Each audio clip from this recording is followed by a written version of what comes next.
Hello बच्चों, welcome to Sunil academy.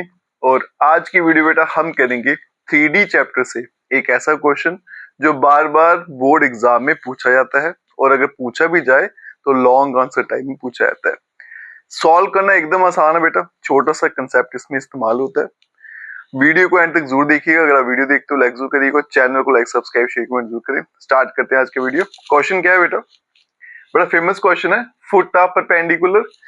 यहीं से आपको समझ आ गया होगा कि क्वेश्चन क्या है और दूसरा क्या है, इमेज ऑफ द पॉइंट। दो अलग अलग क्वेश्चन भी आते हैं और मैं एक ही क्वेश्चन में दोनों करा दूंगा। सॉल्व करने का तरीका जो है सेम रहेगा। क्वेश्चन क्या कहता है बेटा?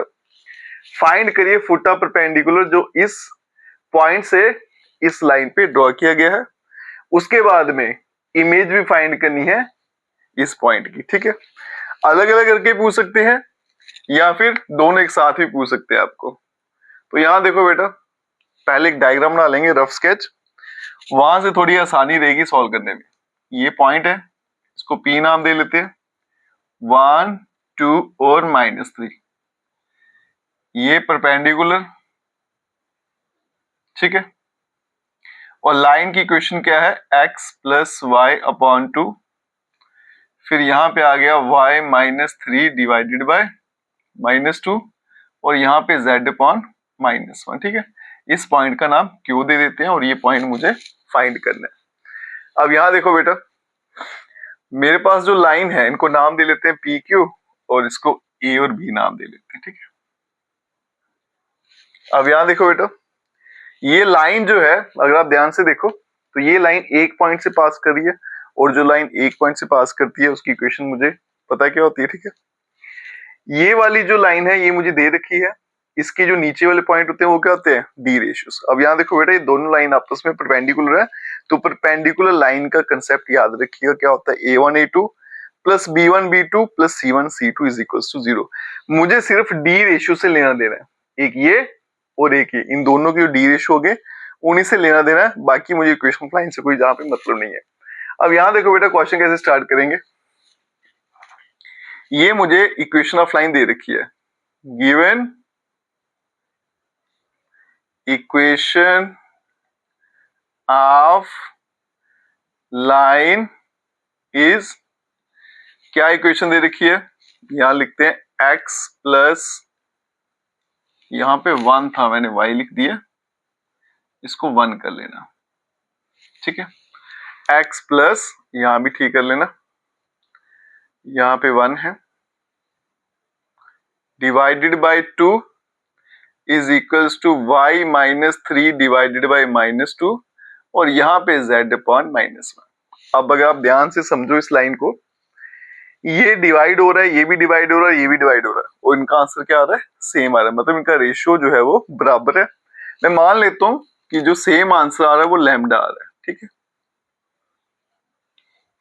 अब यहां देखो बेटा, इसका मतलब x + 1/2 इसको डिवाइड करूंगा तो इसका आंसर भी लैम्डा, y -3 डिवाइडेड बाय -2 इसका आंसर भी लैम्डा और फिर z/-1 इसका आंसर भी लैम्डा। तो बन गया x + 1 is equals to 2 lambda, y -3 क्या बन गया? -2 लैम्डा और z बन गया मेरे पास -लैम्डा। तो x की वैल्यू क्या बन गई बेटा? 2 lambda -1, y is equals to -2 lambda plus 3 और z क्या बन गया बेटा? माइनस का लैम्डा। ठीक है, अब ये x y z के होते हैं, पॉइंट होते हैं, हमें ये पता है बेटा। अब ये पॉइंट कौन सी लाइन के थे?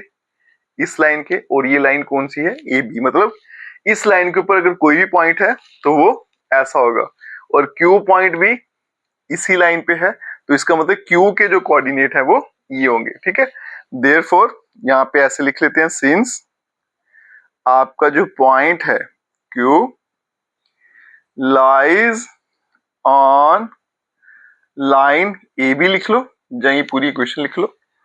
देयरफॉर इसका मतलब जो कोऑर्डिनेट्स होंगे, कोऑर्डिनेट्स ऑफ क्यू वो क्या हो जाएंगे?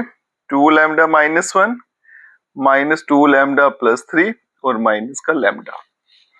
तो क्यू के कोऑर्डिनेट हमने निकाल दिए। ठीक है, क्या कोऑर्डिनेट्स हैं? एक आ गया 2 लैम्डा -1, फिर आगे बेटा माइनस 2 लैम्डा प्लस 3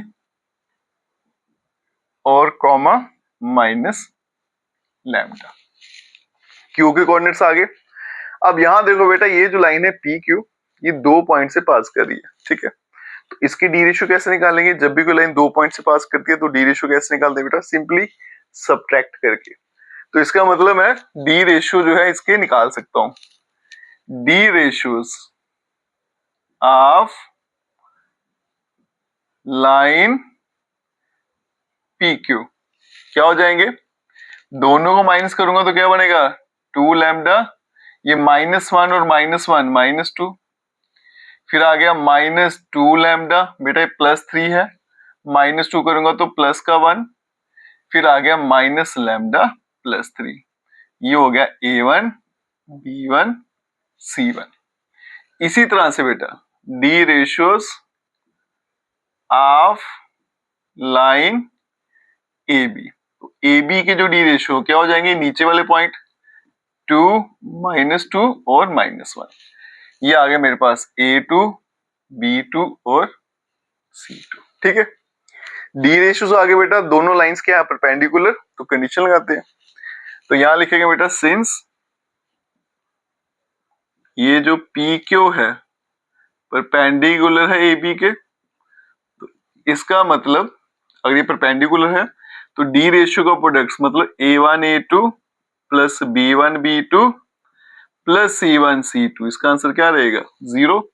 इसका मतलब 2 टाइम 2 लैम्डा -2 प्लस यहाँ पे -2 आ गया तो सीधा -2 ही लिख लेते हैं, ठीक है। -2 लैम्डा प्लस 1 और फिर से क्या आ गया? -1 और माइनस लैम्डा प्लस 3, इसका आंसर क्या आएगा? 0। ये बन गया 4 लैम्डा -4, ये आ गया प्लस का 4 लैम्डा -2, ये आ गया प्लस का लैम्डा -3 इज इक्वल्स टू 0। अब यहाँ देखो बेटा 4 4 8 और 1 9, ये आ गया बेटा 9 लैम्डा, यहाँ पे आ गया -4 -2 -6 और 3 माइनस का 9 इज इक्वल्स टू 0। 9 लैम्डा आ गया मेरे पास 9, तो लैम्डा का आंसर आ गया 1। अगर लैम्डा 1 हो गया तो क्यू के पॉइंट मेरे सामने है, लैम्डा की वैल्यू डालते हैं, आंसर लाते हैं बेटा। देयरफॉर कोऑर्डिनेट्स ऑफ क्यू क्या हो जाएगा? लैम्डा के लिए यहाँ पे 1 डालूंगा तो 2 - 1 1, वहां डालूंगा -2 प्लस 3 प्लस का 1, फिर बेटा 1 डालूंगा तो -1। तो मेरे पास जो क्यू के पॉइंट आए वैल्यूज डालने के बाद 1 1 और -1 आ गया, ठीक है। तो यही है मेरे फुट ऑफ परपेंडिकुलर। तो देयरफॉर फुट ऑफ परपेंडिकुलर क्या आ गया? 1 1 और -1। एक काम तो खत्म हो गया बेटा। अगर एग्जाम में पूछा गया सिर्फ कि फुट ऑफ परपेंडिकुलर फाइंड करिए तो यहीं पे आपका क्वेश्चन खत्म हो जाता है। लेकिन अगर पूछा जाता है इमेज फाइंड करिए, कभी कभी क्या करते हैं फुट ऑफ परपेंडिकुलर छोड़ देते हैं, सीधा पूछते हैं इमेज फाइंड करिए, तो उसके लिए भी आपको सारे का सारा काम करना पड़ेगा, फुट ऑफ परपेंडिकुलर फाइंड करना ही पड़ेगा। अब यहां देखो बेटा इमेज कैसे फाइंड करेंगे, ये इसको मैं थोड़ा आगे ड्रॉ कर लेता हूं, ठीक है। यहां से ये यहां पे लिख लेते हैं, ये आ गया P डैश, इसके कोऑर्डिनेट ले लेते हैं x1 y1 और z1। तो यहां लिखते हैं बेटा लेट P डैश जिसके कोऑर्डिनेट्स क्या है x1 y1 z1, ये क्या है? कोऑर्डिनेट्स हैं, कोऑर्डिनेट्स, या फिर सीधा लिख देते हैं कि ये क्या है? इमेज है ना, ये लंबा काम हो जाएगा, इसको सीधा लिख देते हैं कि ये पॉइंट जो है ये इमेज है P का। तो लेट ये be the image of P। अब ये इसकी इमेज है बेटा।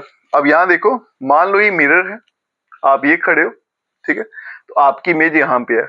तो ये एक रूल है बेटा, लॉ है फिजिक्स का कि जितनी दूर आप मिरर से खड़े हो इमेज भी उतनी दूर है, मतलब ये डिस्टेंस और ये डिस्टेंस बराबर है। अगर ये दोनों बराबर है तो फिर ये क्यू जो है वो इस लाइन का क्या आ गया? मिड पॉइंट आ गया, ठीक है। देयरफॉर क्यू जो है वो मिड पॉइंट है ऑफ लाइन पीपी डैश। अगर ये मिड पॉइंट है तो by mid point formula coordinates of Q Q के अगर मैं कोऑर्डिनेट्स निकालूं, कोऑर्डिनेट्स ऑफ क्यू क्या होते हैं बेटा, x1 plus x2 divided by 2, मतलब x वाले नंबर ऐड करो, फिर 2 से डिवाइड, y वाले करो 2 से डिवाइड, z वाले करो 2 से डिवाइड, तो बनेगा बेटा 1 और x, मतलब x प्लस 1 डिवाइडेड बाई 2, फिर आ गया y प्लस 2 डिवाइडेड बाई 2, ये x1 इधर y1, फिर आ गया z1 प्लस सॉरी -3 आएगा क्योंकि वो माइनस का था, -3 डिवाइडेड बाय 2 आ गया। ठीक है, तो क्यू के कोऑर्डिनेट निकल गए, बट हमें पता है कि क्यू के कोऑर्डिनेट हमने क्या निकाले थे, 1 1 और -1, दोनों क्यू के कोऑर्डिनेट्स हैं तो दोनों बराबर रहेंगे आपस में, तो इसका मतलब x1 प्लस 1 डिवाइडेड बाई 2, इसका आंसर 1 आ गया, y1 प्लस 2 डिवाइडेड बाई 2 ये भी 1, और z1 -3 डिवाइडेड बाई 2 -1, 2 वहां भेजेंगे, x1 plus 1 is equal to 2, y1 plus 2 ये भी 2, ठीक है, और यहां पे आ गया z1 -3 is equal to minus का 2 आ गया, तो x1 की वैल्यू आएगी बेटा 1, y1 की क्या आ गई 0, और z1 की कितनी आ गई -3 प्लस 3 हो जाएगा तो 1 हो जाएगी। तो यहां लिख देता हूं बेटा, देयरफॉर जो मेरी इमेज है उसके कोऑर्डिनेट क्या बन गए 1 0 1, और यही इस क्वेश्चन का फाइनल आंसर है बेटा। स्टेप बाय स्टेप कैसे सॉल्व करना है सारा आपको एक्सप्लेन कर दिया, एग्जाम के लिए इसको अच्छे से प्रिपेयर कर लेना। अगर आप वीडियो देखते हो लाइक जरूर करिएगा, चैनल को लाइक सब्सक्राइब शेयर कमेंट जरूर करें। Best of luck.